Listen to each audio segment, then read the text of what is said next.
Hello, everyone. My name is Renee Funk with the Leadership from the Heart series, together with my dear friend, Elizabeth Riley. Hey, Elizabeth. Hi, friend. It's been a while. It's been a minute. And I am giddy with happiness and excitement to talk to our guest today, Kris Lindahl, CEO of Kris Lindahl Real Estate. And how do I even begin to introduce you? There's one word that comes to mind because I've always thought of you as this word, and that is pioneer. You are a pioneer in the real estate industry, a true marketer, which we have unbelievable respect that you are. And one of the other things we love about you is you are so focused on service. Welcome. Yeah, I appreciate that. Thank you. I got big shoes to fill on this broadcast. If people think I'm the pioneer, I'm still learning. But don't you get to learn from you. So we're excited to have you as our guest and just soak it all in. But one of the things that we first learned about you, and I think that you and Jeff and I first met back in Nashville at a real estate webmasters conference years ago, it is that you are so and have always been so focused on cascading out your collaboration and communicating and growing together with your fellow agent, which is very admirable. And so kudos to you. No, I appreciate that. Thank you. All right, Kris, so let's dive in. It's been an interesting last few months. We've all in the world and in the world of real estate, and every single one of us have been faced with business adversity. Talk to us a little bit about yourself and what you've experienced. Yeah, I mean, there's so much adversity that we face as business owners. 2020 has been a very difficult year for so many. We're based in the Twin Cities, so it's been even a bit more challenging than some of the other areas. But it's, I think the thing that I've learned over time that really starts to show up is true leadership, and it's, and for me, it's not true leadership from me. It's like watching everyone else in my organization, in our community, step up and lead the way that I always knew that they would. Because you find out so much about people during challenging times, right? It's when things are going up and things are well, we've watched it over the past several years where, people assemble what is perceived to be a team, which is just a loose collection of agents, no leadership. And typically the team leader has a big credit card limit and buys leads and upcharges them to agents. But everyone's looking around for like, who's leading this operation? And it's just chaos. And so when things get challenging, you can't get any sort of uniformity where everyone's going the same direction or like a all hands on deck, like here's what we need, here's what we have to do to power through this together. Well, you've already mentioned team, and let's dive into that. Kris Lindahl Real Estate is set up in a different type of a model. Can you talk about the way your brokerage is set up and what are some of the differentiators that have been a game changer for you? Yeah, of course. One of the big things in our model is our entire brokerage operates as a team, which is rare, right? I mean, there are definitely some very strong brokerages that operate as a team around the country. There, to my knowledge, aren't any in the Midwest. And so what happens for us is that we want to be focused on the consumer experience. And the reason why we have full control over the transaction is to be able to create a streamlined process that provides world-class experience to the consumer, which for traditional brokerages, and teams that don't have all that support in place, they can't control the experience to the consumer. So what you're seeing now is you're seeing a lot of brokerages that have a lot of resources and actually know that the world's changing. They know that the consumer deserves a better process, but they don't control that experience. They're dependent on the agents in their brokerage to create that experience. And so they can't change it. And the reason they can't change it is because a lot of these agents don't want to adopt the things that the broker is trying to roll out, right? Maybe it's too much. It's overwhelmed. It's just like constant, like, here's this, we're rolling out this, we're rolling out that. And there's this constant flux of things coming out. And it's so overwhelming for one individual agent to try to keep up with all of these things. And for us, we don't put that responsibility on the agent. Those are things that we handle behind the scenes so that when our agent shows up, they essentially have their own team behind them, making them look great, which now what also happens is now they're able to provide an experience and help the consumer with a seamless transaction, which leads to higher surveys, better reviews, and also more referrals, and building lifelong friendships and clients out of that same experience. How does that affect the difference between an agent who might be very seasoned as compared to an agent who's newer or entry level into the industry? What advice do you have for agents at different points in their career within a model like yours? Yeah, that's such an interesting thing because, tenure of real estate is such a hard thing to define, because you might have someone that enters real estate and they could be a year or 2 years in and they're doing a high level of production in a team environment like ours. And you might have someone that's 5, 10, 15 years out on their own that may have done a lot of production at the beginning, and they're watching that slowly slip away because they can't provide that level of service to the consumer. I had a conversation with an agent yesterday that's been in the industry for 19 years. And she said she was one of the top producers in her brokerage. And over years, it's like just slowly went down a little bit.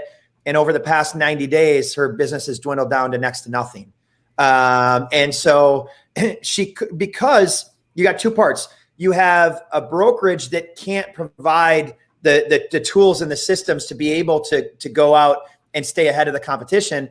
And it's just not feasible for the amount of revenue that individual agent solopreneur is bringing in. You couldn't add the things that we have in our company. You'd be operating in the red for several years. And I think that watching those things happen right now are like the things that I think a lot of us always knew were going to come. They just came to fruition a little sooner than I think a lot of us thought, with like the pandemic and the unrest and everything that's happened around our country. And it's, I do think, the thing that I think is really interesting about all of this is I think it comes down to being open-minded, right? I think as I look at people that have been in real estate for longer than some others, the longer that you're in it, the more closed-minded you become, and you're not really open to new things, new ways, new strategies, new tactics, new technology, things that can help bring more to your customers. You're accustomed to a certain way of doing business that you don't want to change those things. And I've seen that in so many industries throughout my life, where when things are good, that's usually when you're the most vulnerable, right? And I've seen it over and over and over again, that you start to get blinders on and you truly can't see that things are changing around you. And you're so used to your certain way because it's easy. You've got a rhythm, you've got a routine. You start going through that flow that you're not as open to something that's different. But what's starting to happen, and this is happening with a lot of the more innovative brokerages around the country, is that the people are starting to feel a lot more pain in their business, and they're starting to get more curious about things that are happening. And that's like what we're seeing. We're seeing a lot more conversations from agents that have been in the industry for quite some time, that are now starting to realize, like, hey, like maybe we should have a conversation about what it is that they're doing over there and how they're able to control that experience. Because, it's so about real estate. One thing, and both of you have probably seen this, is that leading brokerages or disruptive brokers or teams or agents, there are a lot of agents and people in the industry that have envy and jealousy, and they think things look a certain way, and they're all having conversations, and they're influenced by others in their brokerage, that they're having these conversations like, oh, it looks this way, it looks that way. Oh, they only do this, they only do that. And then when you step in and start to learn more about that organization, you're like, wow, like everyone from the outside told me it looked like this. And then when I stepped in, it looked like that. And so for us, like in our market, the thing that we hear over and over again is like, oh, Kris Lindahl Real Estate's compensation model and splits are terrible. And then when we have conversations with people that are on comparable splits, they're like, wow, we didn't realize all of those things were included for the same commission split that we're getting elsewhere. Our team leader or our broker said it was this, or they said it was that. And I think that's the thing that I've seen over and over again in our world, whether brand new agent or an experienced agent, to what you asked. I think the difference is the ones that are open-minded and have a growth mindset are the ones that land in the right places when they need to go there. And the ones that are closed-minded and really don't want any more and don't want any growth are the ones that are either close to being out of business or will be soon. Let's talk. Can we talk about that progression a little bit though? Because what you're doing is pretty unique and interesting. And I mean, where did that start? Because there's so many different models. There's so many different ways to do business. We're all independent contractors, right? And that whole team mentality is awesome. But how do you get that to kind of come into that brokerage model that you're all actually on that same page? I mean, it's one thing to be a team within a brokerage or a team that's kind of self-sufficient doing their own little thing, but how did that work? Like, where did that start and where did that idea kind of come from? And how did you evolve to the point where you're actually productive and making it work in a whole brokerage model? Yeah, so there's a lot there. I think those are really good points, actually. The one that I always come back to is the one that's more important than business, production, any of those things, is having people all on the same page, like believing the same thing, like in bringing people in your organization that fundamentally have the same values, whatever those are. And those values are like super unique to every organization. Mine are definitely not yours, and yours definitely aren't mine. They're all different. And I think the mistake that so many make is they try to copy someone else's, just like I did early on, right? I went online. I was like, oh, I need some mission statement, core values, and all. Like, you have to really dig. And it's the hardest exercise that you'll do is in business is to truly figure out what you stand for, truly figure out like what your people stand for, like what are those commonalities, what are you sharing, what's the vision, and the way that you get velocity in anything in life in a group thinking environment is when you have everyone on the same page and they all share the same values.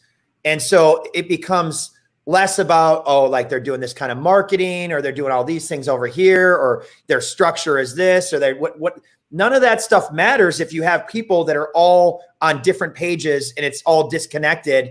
And right. And you've got this, in most brokerages, you have this like hostile environment where everyone's looking out for themselves. No one wants to help others. Like, and you by creating that, you then have to stick to that. And so that even if you have a top producer, I think the biggest challenge, even if you have a top producer that doesn't follow those, you have to stay true to who you are, right? And so you see it so often, and I look through the years of some people that have made some amazing contributions in our company, and that we've had to make some difficult decisions with people that have financially contributed a lot to our company, but they weren't the right fit culturally, right? And to make those tough decisions to part ways with some of those individuals were some of the greatest breakthroughs of our organization, because it then showed everyone else that, hey, here's like, we're going to actually uphold the standards of our organization.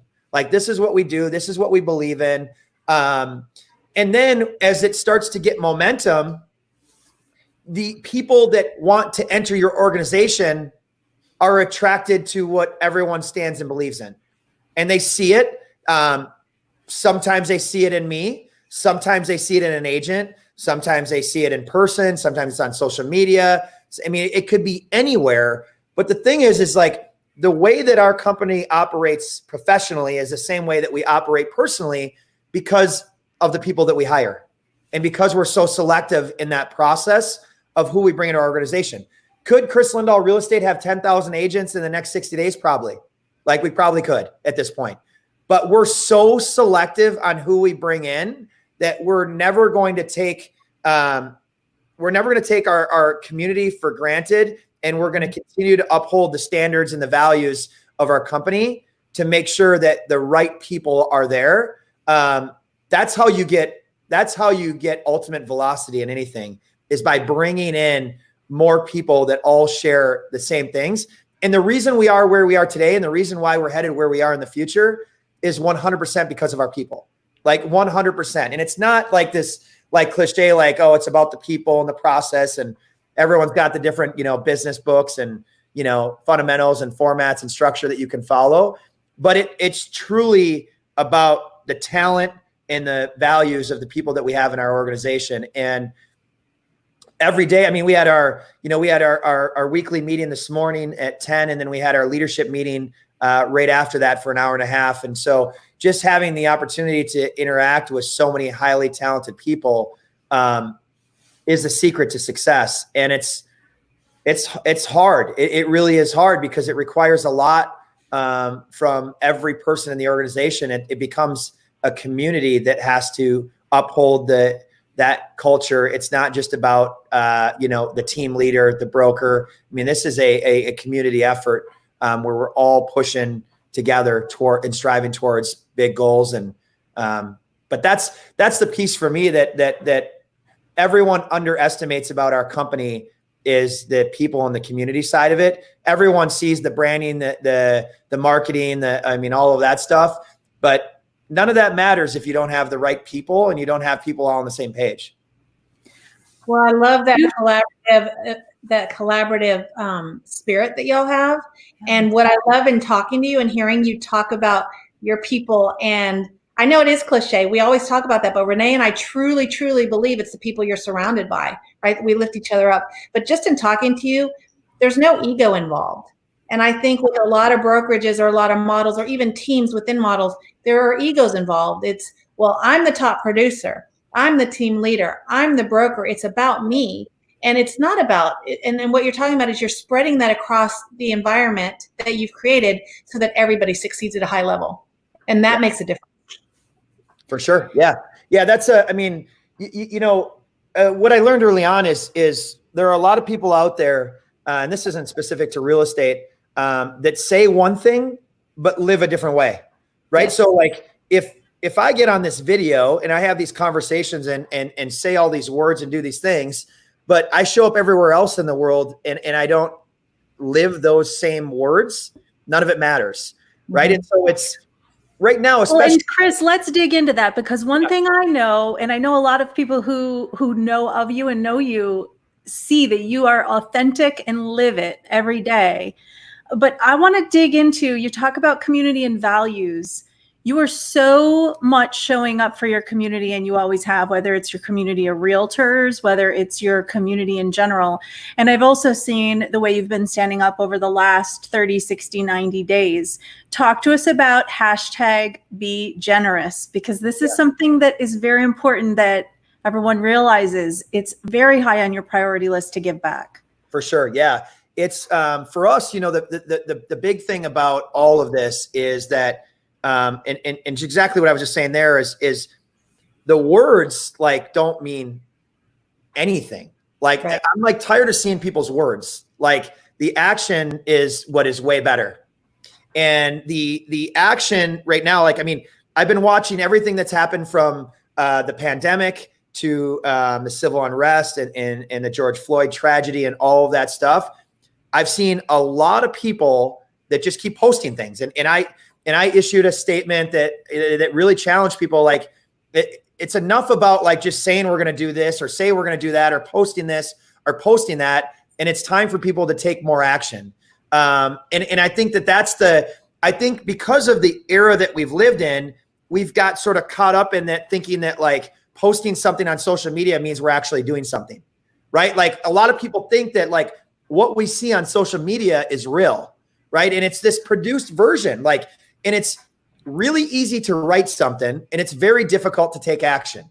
It's super difficult. Just like it's really easy to make a financial donation to something, and it's super difficult to show up with your time because like you only have a certain amount of time, but most people can go on GoFundMe, and whether it's $5 or $100 or whatever it is, most people can give something to GoFundMe, but a lot of people choose not to give their time.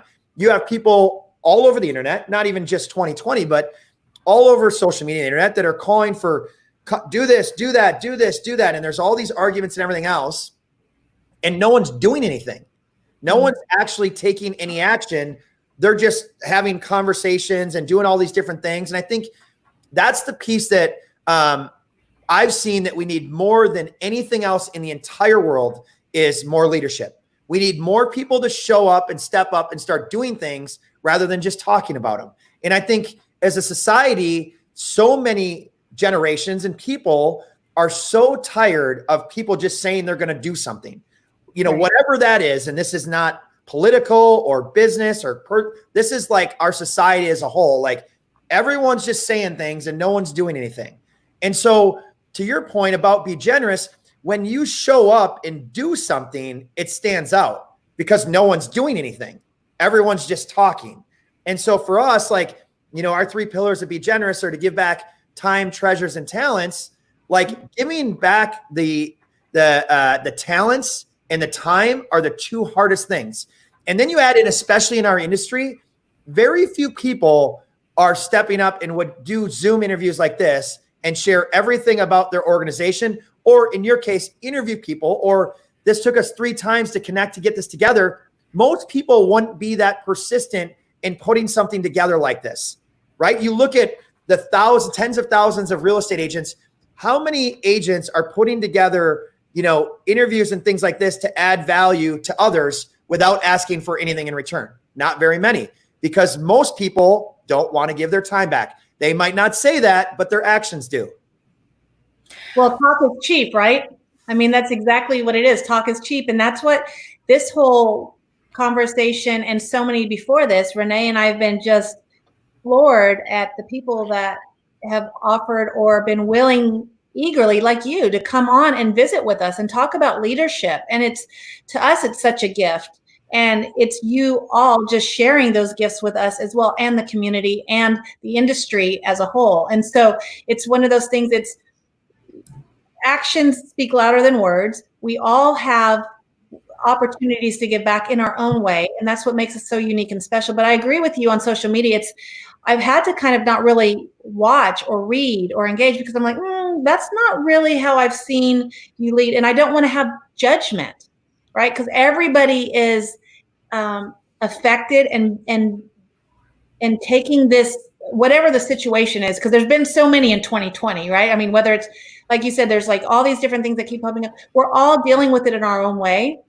So instead of judgmental or taking active action in a negative way, this is our opportunity to really show up and be there for each other and be kind and be generous. I love that hashtag, be generous. And we're always looking at ways to do that. And so I think by continuing to have these conversations, we're able to show people ways to do that. Because I've had a lot of people say, well, I don't even know what to do, right? Yeah. But like you said, just getting on a Zoom or having a conversation, you can learn a lot from others and get into action quickly instead of just being a deer in a headlight. One thing that I would share that I saw early on in my journey throughout real estate is how much greed there is in agents, brokers, and teams. Like a lot of greed, like a ton of greed. And I saw that firsthand, over and over and over again, where a lot of people in real estate were really fortunate to do really well along the way, top producers, and they took it for granted. Like they didn't use their platform for greater good. They didn't really contribute back. Giving back to like some of these top producers that I saw was like writing $1,000 check to a school. And then it was like holding the check, like, look at this check that I just wrote the school. And it never felt right to me. And when I saw that and I watched it, I'm like, there's such an opportunity for a different style of leadership, a way to give back to the community. And I think like true generosity is giving something when you don't expect anything back. And also when you don't think anyone is watching, right? So like, I can't tell you how many people I've seen that's like, oh, I'm going to give this thing while everyone's watching. Like I'm going to hand them this when like 40 people behind me are watching. Like, I think like the ultimate there's a couple different ways of like generosity that I like really believe in. One is like giving stuff to people when they don't know who you are, there's no one around. And then the other one is giving stuff to people that they can gift to someone else so that they can understand like ultimate generosity. Now they get to experience it instead of like, hey, I'm giving this to you like as a gift and now I'm expecting something back. You give them a gift that they get to give to someone else. Like, I believe that like that's ultimate generosity. Well, and it's taking the limelight off of you. And I'm completely in alignment with what you're saying, because I do a lot of things, and my husband, my family, and we do a lot of things anonymously. And nobody needs to know what we're doing. We're not doing it for recognition. We're not doing it, to get the the reviews or the ratings, or, you know what I mean? We're doing it because we've been blessed. We did not get to where we are in our business, in our life on our own. We always had people building us up. We always had people cheerleading for us and supporting us in the background. And we have that opportunity to give back now. And I don't ever want anybody to think of it as the wrong way. And so I do things anonymous. I rather do things anonymous because that's truly what we're doing. And being generous is not always about, okay, a couple dollars here. Sometimes it's actually, it stretches you, right? And well, one of the things we were talking about, we had, I love that you're talking about it's not always monetary either, because we had a conversation with our team a couple mornings ago, and the team was sharing ways that they like to give back in the community. And one of the things that a team member said is, you know, I haven't done it in a few months, but I make it a point to go into the grocery store and find the lady who you can tell she may be a little bit older. She dressed up and put her makeup on to go to the Publix grocery store. And I go tell her she looks amazing today. And I said, that's what it's about, right? Like that's awesome. No, I love that. Somebody's coffee in the Starbucks line or something. I mean, it doesn't have to be a big thing, but I mean, you could have impacted somebody's day in a way you have no idea. I mean, Renee, words go a long way like that. You know what I mean? It's just, you can see people sit up a little taller, stand up a little taller, and it's just about being kind. But I love your hashtag. So I'm going to have to incorporate that more too. I appreciate that. I think, you know, when you look at, I think when people hear giving back or generosity or anything like that, we instantly think money. Like we instantly think money, and money's actually the one that lasts the least. Like a moment, like that conversation, Renee, that you just mentioned there, that lady might remember that for the rest of her life. Whereas if you gave her $10 and said, hey, I'd like to buy part of your groceries, she'll forget that by next week. Yeah. Right. So like the way that you make people feel, and the thing that I've always believed in is to positively impact everyone and everything that I come in contact with through generosity. Like by doing that, like you, everywhere you go, you're like, okay, like I'm going to leave this better than when I entered. Right. Okay. So let's dive into you, Kris, we could Google your name and there's endless news coverage. You are amazing at gaining PR and spreading the news of the good work of your, not only your giving back, but also your brokerage and the growth of your brokerage. By doing so, you really solidified a position in your community where you have a lot of fans. And then every once in a while, you might even have some of the naysayers. I know you've talked about this many times, but I'm sorry, I love the story. You actually had someone put up a billboard, right, to say Kris Lindahl must be stopped. Yeah. So talk about that and how you navigate that, because I see it as a huge compliment. I'm just saying, I think that's a compliment. Thank you. No, there's two that come to mind recently. So there was a young gentleman that started a GoFundMe that was basically it was just called an attack on me. Like, hey, like how big of an ego does this guy have to be able to put these billboards up? And it was I've never actually met him. But he raised money, and I give him a lot of credit, and he's got a lot of talent to be able to create that and generate money and get to that point of, and he had a lot of persistence of working with the billboard companies, which they rejected the creative because we're a client of theirs. But what we did is when I realized we could turn that into generosity. So what we did is we gave him a billboard. We let him put up what he wanted. And we took all the money and we donated it to people serving people. So we donated it to charity. So we gave him the billboard. We gave him the, he accomplished his goal. And I just wanted to teach him and others that like, hey, like he doesn't have any idea who I am. In a lot of cases, like when we see someone that looks or is in a certain place, we assume that it looks a lot different than it is if we've never been there. And I've seen this over and over again, even for myself. Like you'll meet someone, you'll think like, wow, like their world must look like this. But once you start having a conversation with them, it's way different than you thought it was. And I think that's a lot of what happens in our world. The other one is, and I thought he did an awesome job. I really did. I thought he did an awesome job. Before you go into the next one, explain to me that he was raising money to put a billboard up against you. Yeah. So he's not even in the industry or anything, but just a billboard with, it was our iconic pose, but it was him on there. And it was like, look at how long my arms are, something website. It was some website or something like that. And he raised the money. You procured more business because of that. What's that? You procured more business and more PR and more press. The more PR you have, the better it is, right? And so that's the thing is like, I'm fortunate that he did that because that helped our company. And I think it was also not only a learning moment for him, but for me and also everyone in the community of like how you can take something that looked like it was one way and turn it into a positive and like have like that happy ending to a story that could have went way different from like, he's like, hey, this guy is doing this. He must be this way. I mean, it was, if for anyone to read it, they would look at it as an attack. To me, I looked at it as an opportunity to create more awareness and more funds for a charitable organization. And so that was one recent one. The other one was a brewery that put up on their sign, Kris Lindahl must be stopped. Right. So that was outside a brewery. And it was pretty lighthearted. I thought it was great, you know, and I looked at all the attention it got on social media.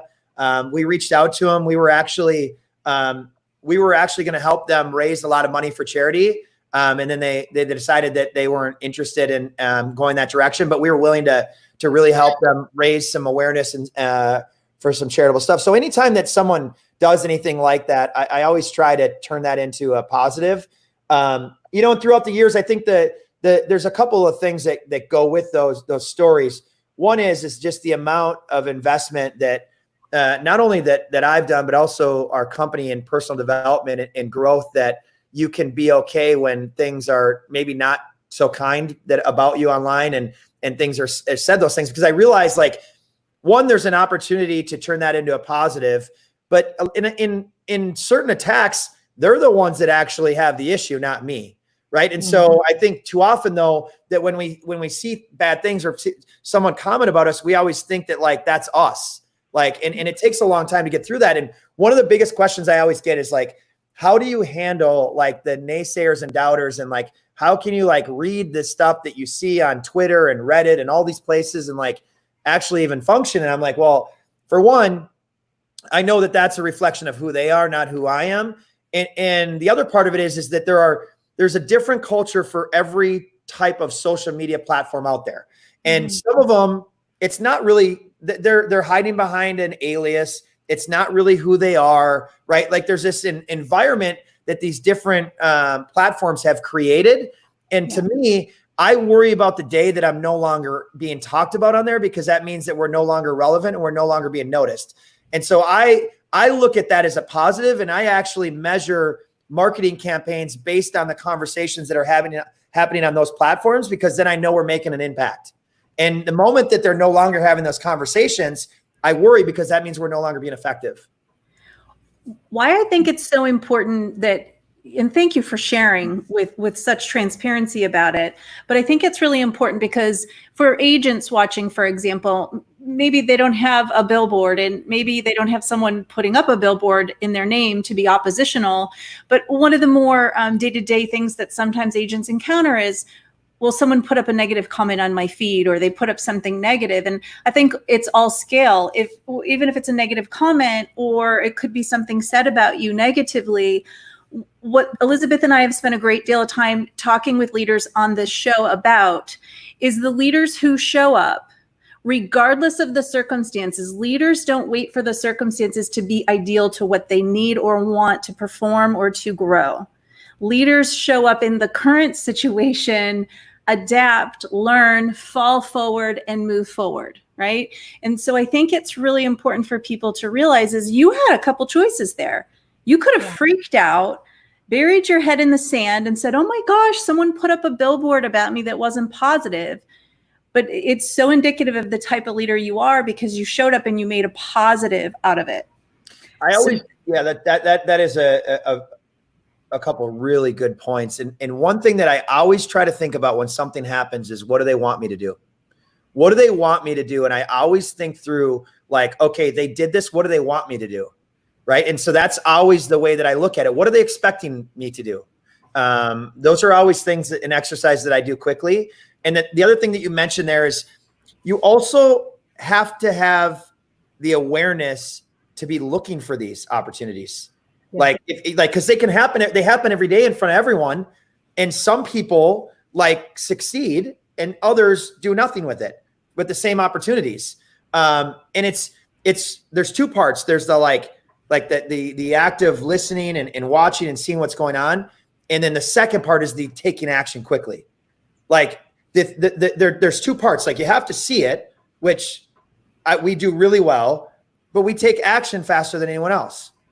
And it's not 100% right all the time, but we move quick and we take action and we make decisions, which is what you need from leaders and organizations. Like the last thing that people want is a bunch of people sitting around with no one making decisions. That's usually driven by allowing fear in the driver's seat, though. And sure. Fear is then what will prohibit people from moving forward. It's tough, I will say. I personally have grown a lot. I know Elizabeth and I started this show exactly for that reason. Is we woke up in mid-March and said, oh my goodness, we're going to be called to lead in a way we have no idea how to lead. No clue. So let's just show up and start having conversations, because of people like you who are happy to share. We will all grow and learn together at a faster pace. But getting the fear out of the driver's seat, you are very good at. So do you have any tips on that? Yeah, how do you just ignore that? Well, I mean, for me, it's like I look at everything as a positive. So what's the worst that can happen? Like the biggest challenge that I see in people navigating through life. I mean, we all have challenges. I mean, I'm not sitting here saying that it's been this easy road. I mean, I faced a lot of adversity along the way, but the challenge that I always see in people is fear, but it's also projecting what we think onto others. So like, wow, if I do this, they're going to feel this way, or like, oh, I shouldn't say that because then they're going to give me this reaction. And the challenge that I always issue to people is like, well, how do you know if you've never done it? Like, how do you know it's going to show up that way if it's never happened? Like you see it all the time. Like, oh, I don't know I'm not sure if I could do it. Or what if we do that and they say this? And I'm like, well, how do we know? We've never done it. Right. And so a lot of times what happens is like, and this is where like that self-talk and that courage and things that we have to go through in life is like, we have to be willing to bypass that fear and step through those uncomfortable moments, knowing that like, what is the worst thing that can happen? We've never tried it. And we go on this fact-finding mission and we try things and they're not always right, but we learn so much from it that it sets us up for even better opportunities in the future based on the experiences that we had, even if they weren't 100% positive. And so I think that's the thing that so many people are also seeing. People are seeing what it looks like today for Kris Lindahl Real Estate and the things that we've done and the things that we've accomplished. What they haven't seen is all of those difficult moments and all of those things that we've faced along the way that we've stepped through that haven't been perfect, that we've learned from, that now when people see like marketing ideas, PR, be generous, people, all these things, they see this thing that's like, wow, like I cannot believe that they are doing all this in that short amount of time. But what isn't visible is all of the mistakes and failures that we had along the way that led us to understanding more so than ever before how we implement things, how we roll things out, how we understand things, how we listen. There's all these things that we do now that look perfect. And I think this is what happens so much in life is we get discouraged because we see someone that runs a marathon in record time and we're like, I could never do that, but we don't even actually know what the preparation was. Yeah. Like we have no idea what the training was. We have no idea what went into it. And every one of those people started with putting one shoe on at a time, started with a quarter mile, then a half mile, then a mile, then 2 miles and 5 miles and 20 miles. Like, and so we get so caught up in looking at like what it looks like today that we end up in a spot where we're stuck in neutral and we never get started. Well, it goes back to kind of what you said too. And I love your leadership style. I've never really had a chance to visit with you. And so when you talked about earlier when they did the billboard and you sat back and said, well, what are they expecting from me? How are they expecting me to react? Right. So they had that expectation and they think they know how you're going to react, kind of just like the example you just said. And then when you react in a completely different way, you shine a lot brighter. And people are watching all the time. Your team is watching, your community is watching, all these people are watching. And when you react in a way that wasn't expected, then it gives more credibility and you create more fans and you're like, oh my gosh, you're more real. I can relate to you a lot more. And so just like you broke it down, you don't know what you had to do take this race or win a marathon. And people think they know, right? They think they know that, oh, they've got it so easy and they don't really have to work so hard and their phone just rings. And then when you're actually being real and authentic and showing up, then they realize who you really are, and then they're fans for life. And that leadership cascades out to everyone else you're around, and not even just your team, but it's going to help your team grow in the long run by you just showing up and being who you are and the leader that you are. I love your style. I appreciate that. Thank you. And it's, the thing that's so interesting about leadership is when people when it's impossible for them to rattle you, and when it's impossible for them, this is how, you look all the way back through all of the great leaders, throughout history. It's the ones that when things got challenging, that they weren't rattled and that they were so certain that hey, we're on the right path, are the ones that always win. They're always the ones that win. And it's impossible for us to get rattled. Even you look at, 60 to 90 days ago from the steps that we took. And, we've added 5 leaders to our leadership team in 60 days. We have over 140 real estate agents coming in the next 60 days. All of these steps that we've taken, we've incorporated 3 new pillars into our business, and we've added all of these things in the past 2 to 3 months. Because when it first started, the day that it really, I think things changed for most people was when the NCAA, the NBA, and Tom Hanks, when all of that happened in the same day, was the day that everything sort of shifted for most people. And immediately that day, we went to morning Zoom meetings every single day, including weekends, right? And so I said, we're going to get on Zoom every single day. Things are changing quickly. We're going to learn together. We're going to grow. And I canceled. I didn't cancel them all, but they were every speaking event, every travel event, every obligation I had around the country, everything was stopped, which I was totally okay with. And I just went all hands on deck in every single meeting with my company. And what the outcome of that was one of the most incredible things that's ever happened in our organization. I learned so much about what we were doing well, what we weren't doing so well, and things that needed to improve right away. And so we took action on all of these things that we learned, and we started hiring leaders in positions and areas where we weren't great, where we had some growing pains, and we grew quickly. And so we brought in leaders, mostly from outside the industry, that had experience in high volume, brand-based system like ours. And they're already making a massive impact in our company in a short amount of time, because we went out and we got A+ players in sort of the perfect time to do it. One of the things that, as we've asked each other how we are, there's that natural thing we do in our culture. I'm fine, right? And over the last 90 days, I was very cognizant when I was asked that question. There were a couple answers I would give. One is unbelievable, because I'm a huge Tom Hopkins fan, and he says unbelievable, it covers all bases. But the other thing is, when someone would say, how are you? I would say, well, there could be a lot of uncertainty, but what I do know is I'm growing.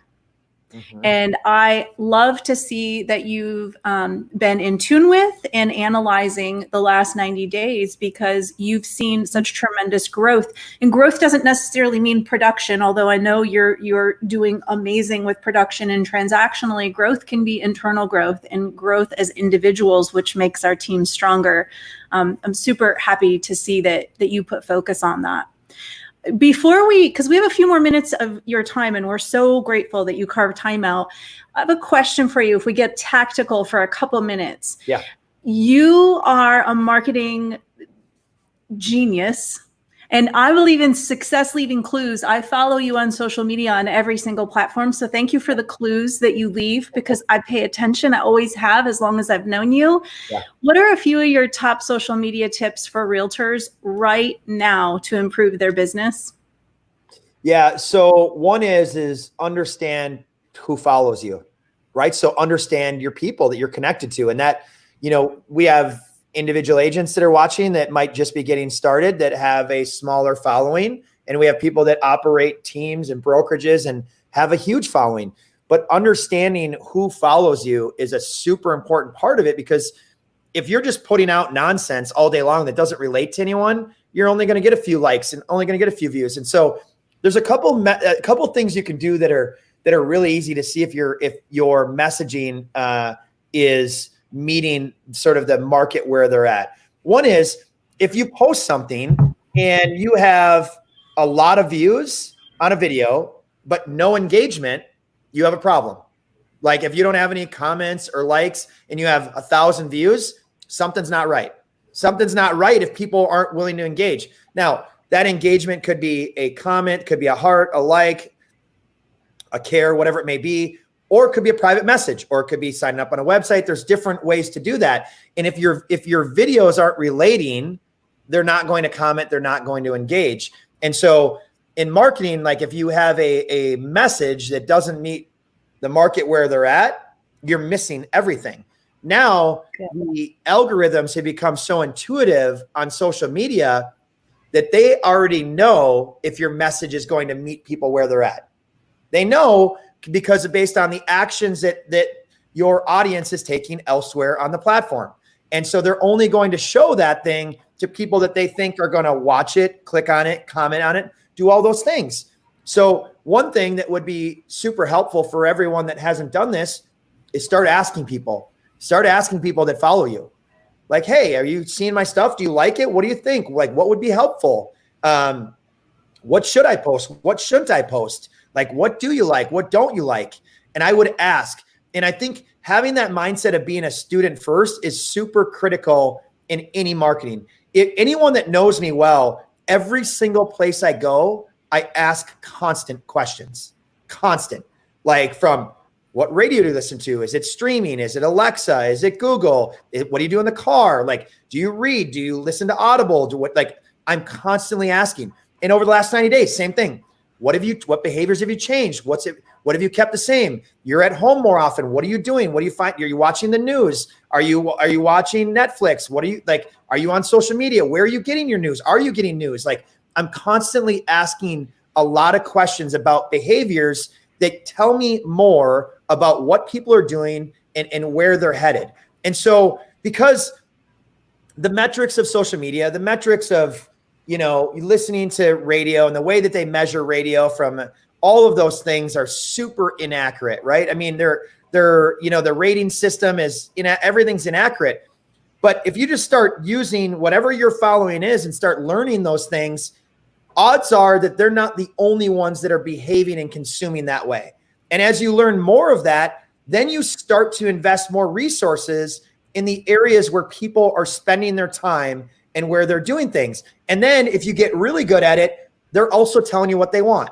So now you're not only spending more resources in the places where they're spending time, but now you're putting a message out that people are telling you they want.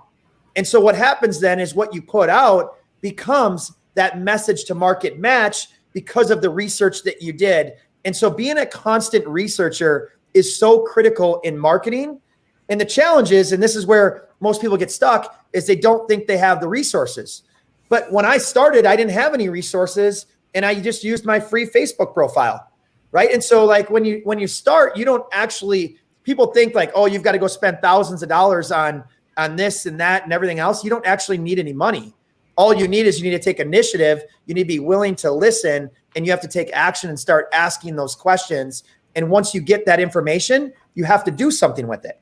And the biggest challenge that almost every single realtor has is they don't ask. And second is they don't take action with anything they're learning, right? And so if you're out there wanting to be a student first, having all the knowledge and doing nothing with it is pointless. But being a student and gathering that information and then putting it out there is how you're going to make a huge impact in the world. And the problem that I've seen, there are very few people in real estate that operate from a curious state. They're not asking questions. I know because I spend time with a lot of them. They're not asking questions. Everywhere I went, I constantly questions, like, tell me more about this. Why do you do this? What is this? What does this look like? Even people that you think will provide zero value to you, I'm still asking questions. And actually, those are the ones that I learned the most from, the ones that I thought I would take nothing from.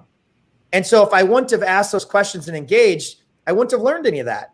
And so I think having that constant learner mindset of really being a student first sets up all of those other things that you could do. I mean, even to the point right now that, I mean, I had a conversation with our company this morning, and I said, every single consumer that we come in contact with, they're going to go to all of your social media profiles and they're going to look at every single thing. And if you log out of your platforms and you look at what a consumer can see, if they can't see the company you work for, if they can't see certain things, they're not going to work with you. And I can't tell you how many real estate agent requests that I get on social media where I have no idea that they're a real estate agent. They're secret agents. There's no clarity. Yeah. I have no idea. So it's just interesting. And then what I also found too is by asking those questions, what I learned was how many people in our industry actually are open to helping. So many of them are open to helping. No one ever asks. No one ever asks. Like, it's amazing to me how many people are willing to mentor and help other agents execute and do things and eliminate the mistakes that they made, but no one actually ever reaches out to them. No one asks them. In a lot of cases, like, they're intimidated by someone that does a lot of production or has built a big business because they think that they can't relate to where they're at. But the reality is most people have been every step along the way if they built their company from the beginning as a solo agent to a team or a brokerage or wherever they're at today. And there's a lot of information that they'd be willing to share. The challenge is most people aren't asking. Sometimes you just have to presume the answer is yes. So you have to ask the question. And it's funny you mentioned your morning meeting. This morning's meeting that I had with my team, that very topic was discussed about not only asking questions, but when possible to ask open-ended questions. And we had a lot of collaboration and communication this morning about we talk about earning relationships, right? And whether it's a customer or an online lead or wherever, it doesn't matter. Whatever your next door neighbor, we all have to earn the relationships of the people around us. And so those people like yourself, Kris, who ask questions are giving themselves more of an opportunity to understand who they are, as well as earn the relationship, which is what you're doing. Well, and if you the ultimate is always going to be no anyway. Right? Of course. I think the ultimate, like, the people that stand out to me the most are not the ones that talk the whole time. Like, the ones that stand out are the ones that ask sharp questions. I had a conversation yesterday with someone, and I got done and I told our leadership team, I'm like, that person's sharp. Like, I could just tell from the questions, not any of the information that was shared, just by the way that they asked questions. And I think that's what will, as I look at, and this isn't even specific to real estate anymore, but I look at the rooms and the people that I surround myself with now are because I asked good questions. Not because I came in trying to be the expert and word vomit all over everyone. It's because I was willing to ask the questions like, hey, like he might belong in like this area. And I just continued to grow and spend time with people that are doing incredible things in the world. And it's by asking and being a student first. It stands out far more than interjecting or coming into an organization or coming into a meeting or a mastermind or an event or whatever it may be, and just talking the whole time. Well, okay. Before we go, we have one more. Elizabeth and I like to put our guest on the hot seat. We have one more question. I don't know if you the hot seat already. It's hot seat time. I don't know. I think you can handle it though, Kris. Entire time, yeah. What does leadership from the heart mean to you? Leadership from the heart is when I look at organizations and I look at, there's a lot of organizations that are successful, just like you had mentioned earlier, in terms of production. But leadership from the heart is what keeps a community together, right? Whereas, like, when you look at just solo leadership, like leadership without any sort of emotional connection or human connection, or for example, even when the COVID thing first hit, we changed all of our billboards to talk about humanity, not business. Right. And we turned it into support local, and we started giving out our advertising to other small businesses that were in need. The difference in the companies that are at the highest level now are the ones that lead from an emotional heart standpoint versus just black and white robotic. I know someone in the Midwest. I won't name the team or the brokerage that is having a very difficult time with turnover because they manage their company like robots. They literally manage their company like robots. And it's just like, everything is so like robotic that no one wants to be a part of that. They want to be a part of like that humanity and like that heart and that emotional thing. And that also requires from a leader, when you're going to lead from the heart, that requires transparency and that requires you to be vulnerable. Like if you're not willing to do those two things and you say like, oh, like lead from the heart, lead with the heart, whatever it may be, and you're not willing to do that yourself, you're not actually leading anything from the heart. It's just a phrase. Like, unless you're willing to stand up and be vulnerable and share that raw emotion of like, whatever that may be, or wherever things are at in the organization or in your personal life. That's the only way to me when I hear that phrase, that's the only way that it works, is if you can be transparent and you can be vulnerable in front of others. Pretty powerful words right there. Yes. Wow. Well, I have to say, Kris, is that, we first met years ago. And when you talked about people in the room, I have to say, both on behalf of Jeff and I, because we met you together, is you were a part of one of the first groups to ever show us what it meant to truly collaborate and to open up and learn from others and continue to give back on a professional basis. The fact that we adopted that, and you were in that first group when we were going to Real Estate Webmasters conferences, it's changed the way we do business. It's changed our business. I mean, even Elizabeth and I starting this show was just about, there's no boundaries, there's no click funnels, there's no ask. We just wanted to share conversations with inspiring leaders and hope and know that we would be providing value to somebody for something wherever they're at in their journey. Yeah, you're doing such a great job. And I'd have to add too, both of you are like really good at moderating this, like really good. And then if anyone that's watching like has questions for me or whatever, we have a LinkedIn page where, you can, we just have a redirect, which is connectwithkl.com, which is all my social platforms. I monitor all my messages. If anyone has questions or things where they're stuck or anything that I can help with, I'd love to.